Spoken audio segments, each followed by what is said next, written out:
Yeah, that was a little morbid. um, Sınıfta c'est votre assez. Sorceau Dilama. Oh God! Not because of my hat. What? Oh. Well, he took my clothes, apparently.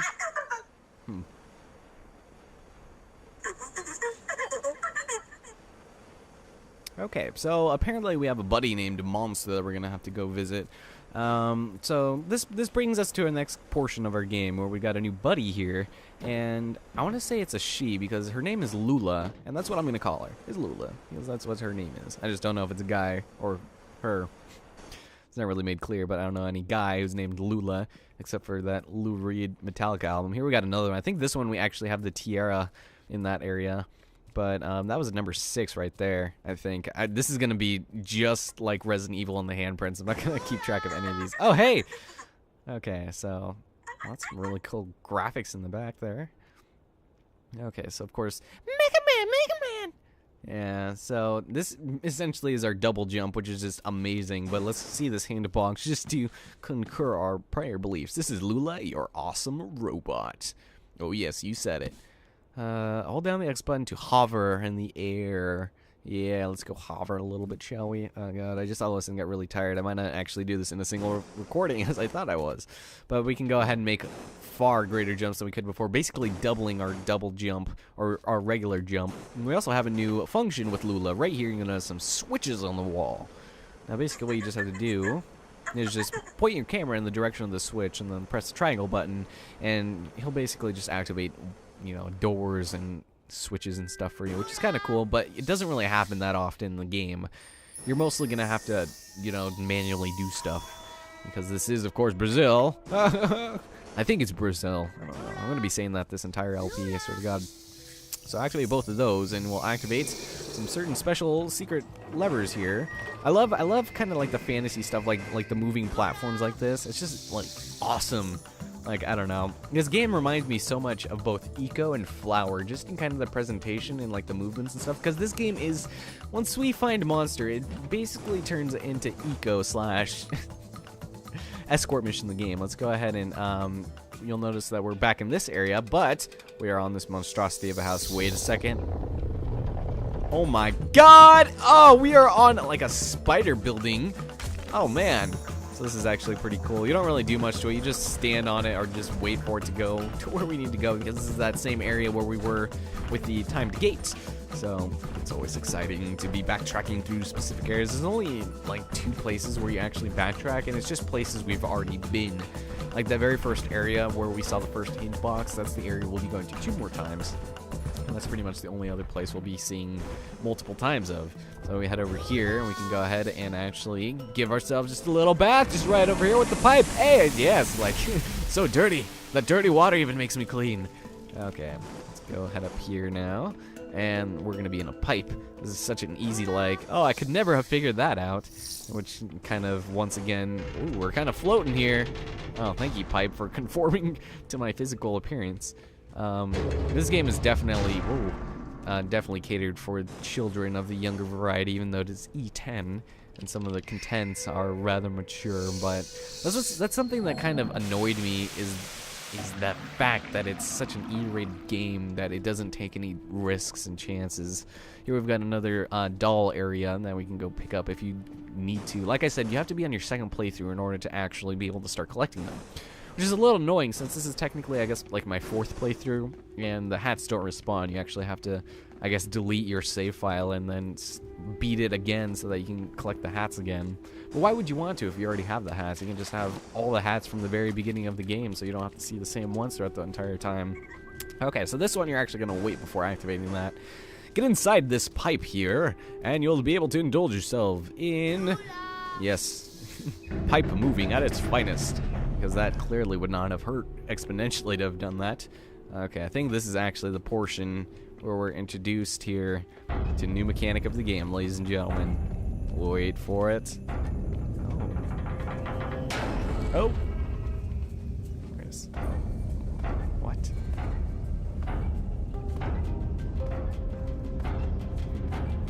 So that's Monster, basically, the shadow of Monster, and he's going to be basically our buddy throughout the course of this story. He's going to kind of add to the game mechanics of this game a little bit by having, you know, so much to do with solving these puzzles, and it's not really even that difficult. It's nothing like it's so simple what you have to do in some parts, but anyway, there he is, Monster, ladies and gentlemen. He just seems to be a giant pink rhinoceros. As people call him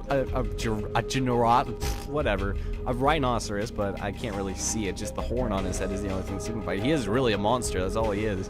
But he appears to be quite docile towards us, or docile, or I don't know. When I was younger, I used to say doc call or something. I forgot how I pronounced it. But over here, we're gonna go skip this section and actually continue on over here, so we can collect another very special hat. Which, you know, like I said, I'm just showing them off. If I was doing like a speed run, it would probably shave off like 20 minutes of gameplay, because you don't really have to go too much out of the way. But this area is clearly meant for you to go exploring to. So I'm gonna just jump around over here. Because if I didn't show you, then I don't know. What good is this walkthrough if I don't show you the secrets? Which I don't know. I don't really care much if I don't see other people. There's your doll area right here. I think you get like a Dr. Seuss hat. I think that's what it's called. We can jump off over here as a shortcut. And, oh, something else. There's no penalty to death in this game. I probably should have mentioned that way before, but that is something you should take into consideration. You cannot die in this game, which is kind of unfortunate because it pretty much leaves absolutely no damaging repercussions if you fail, which kind of adds to how easy this game is. So let's go ahead and put this over here in those white chalk lines here in the ground here, because clearly that's the game wants us to want to do. It's the want to do. Okay, so that's actually kind of cool how that layer of water is still majestically sitting there on the surface of it. It's pretty cool. All right, let's see. Okay, we got that as well. But wait a second. What? Oh, Alejandra, how can you carry that so effortlessly? Did you see how much we struggled with it? Give it back. Okay, you know what? You stupid woman, I hate you. You got cooties and probably STDs at this point. You wait under that house while I go press the switch over here. All right, there we go. You're trapped now. Now, show me your bosom, and I will let you free. She's like, I give up. Yes, of course she does. So, of course, she's going to run away in her little chalk zone area. And go ahead and grab this. See, look at how much trouble we have holding this. Jeez, Kiko, you're such a wimp. God, you would think working in this industrious labor shanty town would at least, you know, whatever. Drop that there, and we can actually continue onwards. But I think this is actually kind of a funny thing. Let's see the hint box. And is something missing? I don't know. Not anymore. You're a little outdated there. Wait, stool? Cake? The cake was a lie! You asshole. Nom nom nom. And the little, like, face they put on it. Oh, that's cute. I don't know. It reminds me of that thing that all those anime, like, I don't know if you guys are really associated with that clique, quote unquote, but those, oh, can't drop that. You always see those girls who are always, like, into super, like, anime, like, borderline hentai anime, and they, like, always have those, like, those little things, and it has that face on it. I don't even know what they're called. It's something, like, repetitive, I think, but whatever. We're in this area now where Monster was heading. Now, something that's interesting about this, okay, there's an achievement you can get in this game where if you press the O button to throw Lula and then run away from her for as long as you can for 20 seconds, then you'll get, like, an achievement here. It's so funny because it's like, I don't want to play this game anymore, Lula. Leave me alone. God, it always reminds me of that one scene in Weeds. I can't remember which episode, but it's when Nancy ties up the gay FBI dude and one of the Mexican gangsters to, like, the bed, and they're, like, kicking each other.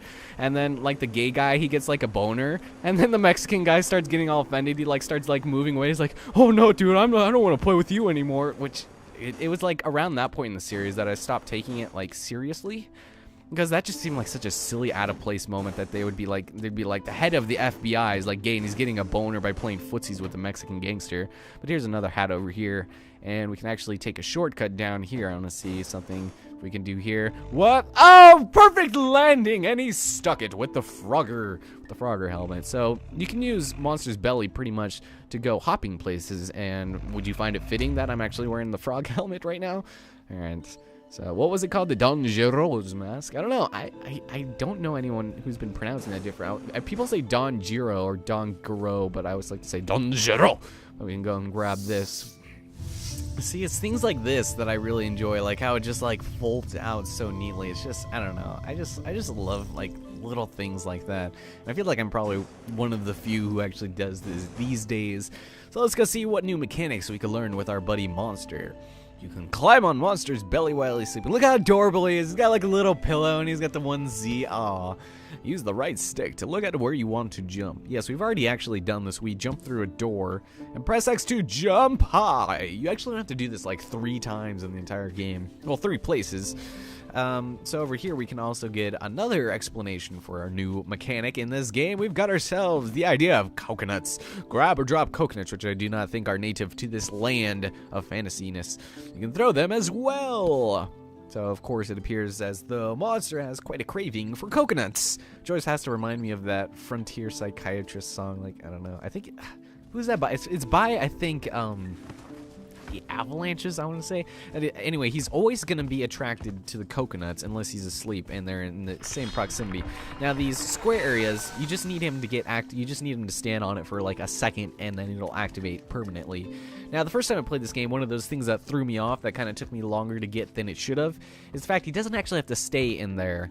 He just has to activate it once and you'll be good to go.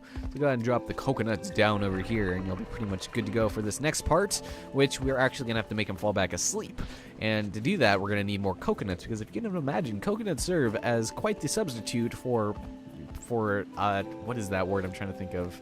It's I can't even think of it. It starts with an S or something. It's a word I always used to use, but I forgot. Remember, Monster will get sleepy if he eats lots of coconuts. Soporific! Yes, coconuts apparently give a most soporific effect when ingested by people of the monster variety. Okay, so here we are destroying the lives of 3 bums and going over there and drop some more coconuts. Because, yes, he's going crazy in the coconut. That boy needs therapy. Yes, Kiko does need therapy. That boy needs therapy. God, that is such like an unusual song. Like, I love the music video for it. Like, I don't really know what it's supposed to be about, but basically I think somebody said it was supposed to be about what school is like through somebody who's mentally insane. Because the beginning of the music video is like, oh yes, well, Dexter hasn't been going to school. We think he should be put in a mental institution and something like that. And then it shows a bunch of these like school subjects, and they're all like super crazy. You see like a teacher teaching like an eyeball, like a teacher's teaching the pupil, and then there's like violins playing themselves. You got cowboys talking to each other. I'm gonna kill you. That's such a weird thing to say to someone's face. Oh man, I freaking love that song though. Like, it's like a song I shouldn't like, but it's so catchy and it's so good. Listen to it if you haven't. The Frontier Psychiatrist, I want to say, not psychiatry, I don't know. But now we can head over to this next area, which we're just gonna totally level in this section right over here. Activate this so we can turn around Mr. Monster, and he can join us over here. But what's kind of funny is that he stays asleep despite the major natural phenomenon known as the shifting of plate tectonics occurring within 5 seconds. He just sleeps right through it. What a trooper.